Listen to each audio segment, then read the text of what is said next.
Já, hæ Kristi Gunnarsson. Móli sagði mér í gær að þú erir aðstoðarþjálfari í dag.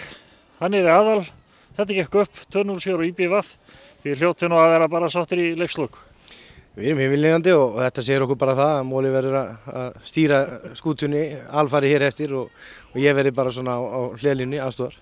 Er Móli með réttindi? Hann er svona sem stýrimaður? Hann er með réttindi á flest það sem er dettur í hug. Jói, þetta var góður sigur en IBVF byrjaði leikinn af miklu krafti og virtist vera svona eins og það er alltaf að taka hann yfir til að byrja með, en svo þegar fyrra marki kom þá var eins og að við hefum slökkt í þeim. Já, þær byrja leiki svona, við höfum séð það ekki bara í vetur heldur bara áður. Síðustu tímabil, þær byrja leikinn af rosalugum hvelli og eru, tölfræðin segir það skora mikið í byrjun og það þarf að standast þetta áhlaup þeirra og það með kröftuga leikmenn og mikið mannval, þannig að þær svona, það þýðir ekkert að hleypa þeim á endalaust flug og mér leist ekkert á það í byrjun, þær voru mjög aggressívar og virtu svona vera, aðeins tilbúnara í baráttunni heldur en okkar stelpur. En svo gerist það þú getur ekki spila svona í 90 mínútur þannig að það svona hægist á þeim og við sem betur fyrir stóðumst þeirra áhlaup í byrjun og það var nú stefnan, þannig að þá koma gæðin í ljósi okkur og þau skila mörkum.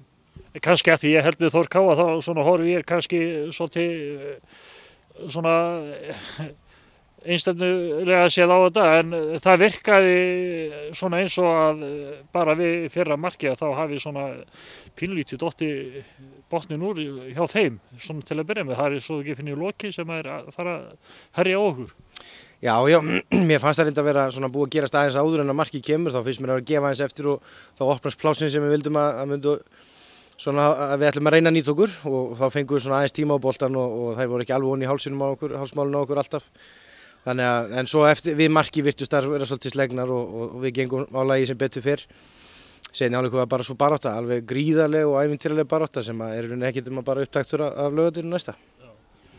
Já, og það er einmitt það og þetta kannski, þessi leikur hann telur ekkert á Laugardaginn.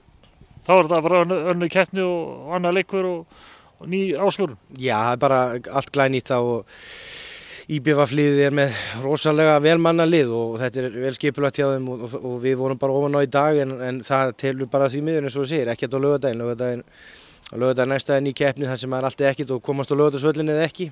Bæði lið hljóta að vilja það og þetta verður hérna gamla góða dagsformið þegar við skulum spá því. Langar þig á Laugardagsvöllinn? Ég ætla á Laugardagsvöllinn, það er bara þannig. Jói, gangi ykkur vel. Þakka þér fyrir, sömuleiðis.